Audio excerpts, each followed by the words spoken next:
नमस्कार, super India news TV में आपका स्वागत है। मैं हूं राजेश आर्य। आइए देखते हैं आज का विशेष समाचार। विदेश मंत्री की खरी खरी। विदेश मंत्री एस जयशंकर ने एक बार फिर यूरोपीय देशों की खरी खरी सुना दी है।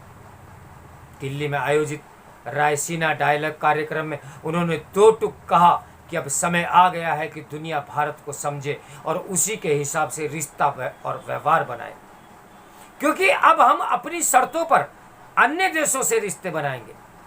उन्होंने अपनी बात को इन शब्दों के साथ और स्पष्ट किया कि वह जमाना लद गया कि दुनिया हमारे बारे में राय गढ़े और फिर हम उसकी इच्छा के अनुरूप फैसले लें। उल्लेखनीय है कि उन्होंने यह खरी बात यूरोपीय देशों के विदेश मंत्रियों के सम्मुख कही। इसी मंच पर वह यह भी कह चुके हैं कि कैसे जब एशिया में नियम आधारित व्यवस्था खतरे में थी तो यूरोपीय देश भारत को व्यापार बढ़ाने की सलाह दे रहे थे। वह बेलगाम चीन के अतिक्रमणकारी रवैये का जिक्र कर रहे थे और यूरोपीय देशों को यह याद दिला रहे थे कि उन्होंने किस तरह उनके खिलाफ मुंह खोलने की जहमत तक नहीं उठाई।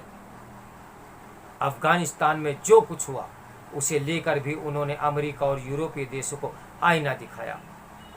यह भी याद रहे कि वाशिंगटन यात्रा के दौरान जब विदेश मंत्री से ऐसे सवाल किए गए कि भारत रूस से तेल क्यों खरीद रहा है, तो उन्होंने किस तरह अपने इस जवाब में सबकी बोलती बंद कर दी कि हम रूस से जितना तेल एक माह में खरीदते हैं उतना यूरोपीय देश एक दिन में खरीद लेते हैं।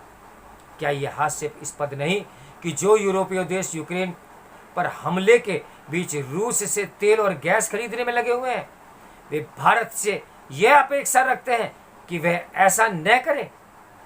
आखिर इसे पर उपदेश कुशल बहुतेरे के अलावा और क्या कहा जा सकता है। शायद भारतीय कूटनीति के ऐसे तेवरों को देखते हुए अमेरिका ने यह माना कि भारत को रूस से संबंध तोड़ने के लिए विवश नहीं किया जा सकता।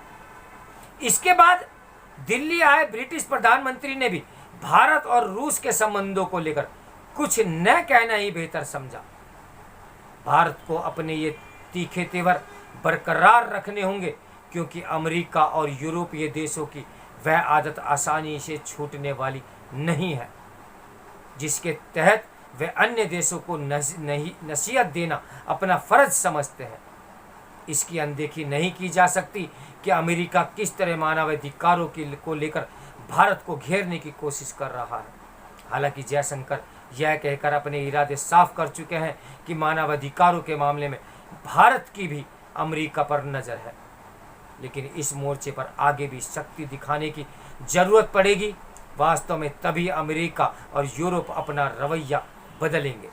तो मेरे साथ बने रहिए सुपर इंडिया न्यूज़ टीवी के ब्रेकिंग न्यूज़ के लिए। नमस्कार, मैं हूं राजेश आर्य।